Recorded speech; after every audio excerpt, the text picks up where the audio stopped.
Muy buenas, soy Santiago González Varas. Vamos a hacer un vídeo sobre La hoguera de las vanidades de Eugenio Fuentes, un autor extremeño, nacido en los años 50. Publica este ensayo en la editorial Tusquets, hace no muchos años.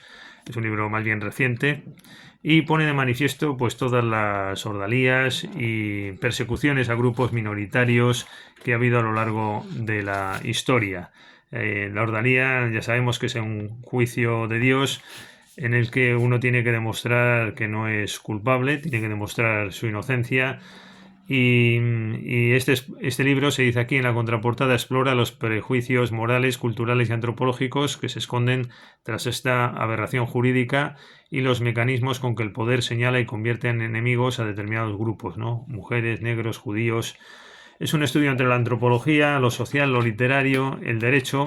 Es interesante también desde el punto de vista del derecho, ¿no? Para acordarnos de cómo eran otras épocas y los avances. A veces nos olvidamos, ¿no? Los avances de estados democráticos que por fortuna pues han conseguido erradicar este tipo de prácticas que sin embargo son recientes.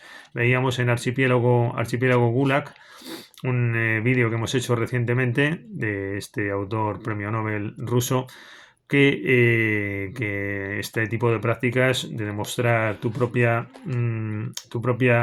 inocencia se hacían en la Unión Soviética por Stalin en los años 40. Es decir, que estamos ante prácticas recientes, no solo medievales. Y en la Edad Media había bueno y malo, pero es que en estos otros sistemas que he mencionado es que todo era malo, ¿no? Y entonces no sé hasta qué punto es un adelanto a veces el siglo XX respecto de la Edad Media. Uno duda también de esto. Bueno, pues aquí se pone de manifiesto en efecto, por informar del libro, pues cómo en la Edad Media había ordalías y, bueno, y también prácticas como torneos, etcétera. Si uno vencía y clavabas tu lanza en el enemigo, aquí se dice en Ivanhoe, por ejemplo, ¿no? Un pasaje de este tipo. Bueno, pues es porque Dios estaba de tu parte y eras inocente, precisamente por eso, ¿no? La ordalía religiosa es otro de los capítulos aquí del libro. Se habla de la festín de Babet en especial. Después estaría la ordalía de Sabbat, es decir, las brujas. Bastaba que hubiera un par de acusaciones para ser tenidas por brujas y, eh, y realmente se condenaba a la gente, dice el autor, no por lo que eran realmente las personas, sino por lo que se creía que eran esas personas, ¿no? Después se comenta aquí la ordalía racial eh, en este libro.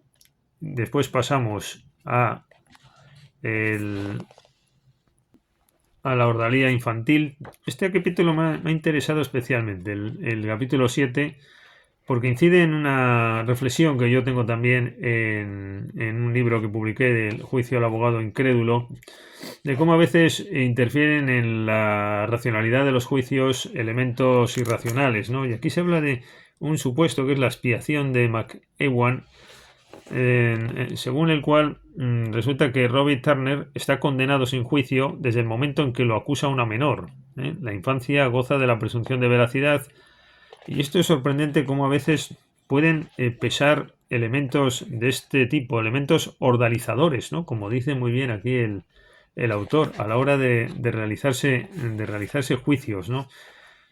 Puede haber muchos condicionantes a la hora de formar la racionalidad de un juicio, lo cual es muy preocupante. Eso lo tengo muy desarrollado, como decía en mi libro, en la editorial Lanzadi, Juicio a un abogado incrédulo.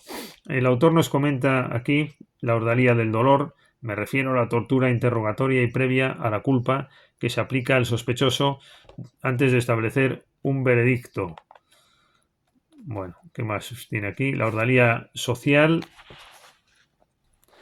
la ordalía totalitaria. Acabamos de poner precisamente un ejemplo por nuestra parte en Archipiélago Gulag, ese libro donde se relata todo esto, vamos, con toda intensidad.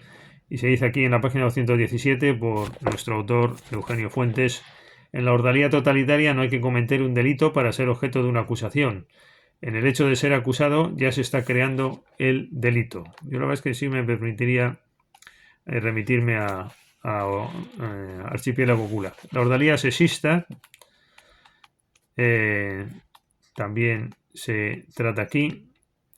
La ordalía y novela negra.